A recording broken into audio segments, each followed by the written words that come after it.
Okay, so now in order to submit a renewal or an update to the course, you'll come into you can do this in one of two ways. You can come into the client dashboard. This is probably the easiest way. Under here, you're going to see submit work request, and you're going to use this button to renew an expiring course or add any updates to information or adding an extra state for a course that's already accepted. So you're going to hit submit work request, and then you're basically just going to tell us what you want us to do. So we're going to write down, this is going to be for my primary care course.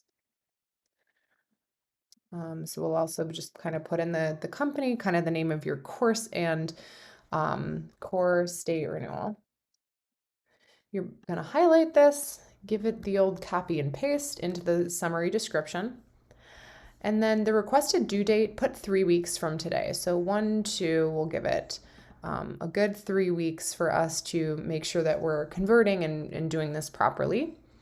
And then you're going to tap the box that said, is this related to an existing project? If it's a renewal, it's always going to be tied to an existing project. And we want to make sure that those files go to the right place. So clicking that is a really important thing. Then from the drop-down menu, it's going to show you all of your course titles.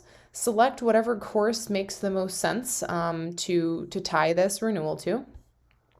Then here's where you're going to attach your files.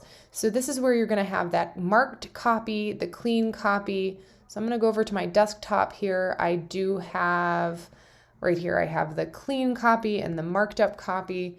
So I'm going to enter both of those in. If you also need to add any new CVs or things like that, this is where you're going to do it. And then down here, it says items list. This is where you're going to select what's going to go on your invoice. So for this course, I know for a fact that it is 18 contact hours. So I'm going to scroll down. You're going to see all of these different renewal options. Okay, so this is the first thing we're going to do is choose the appropriate one. You'll see that they're itemized by contact hour and by term.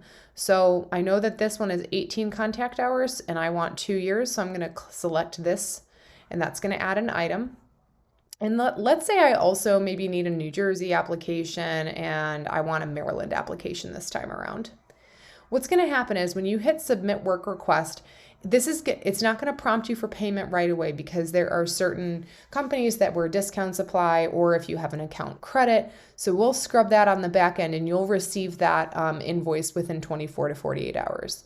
So just go ahead and submit work request, and that will be sent right to us, and then we will get started on that and we'll get back to you in just a bit.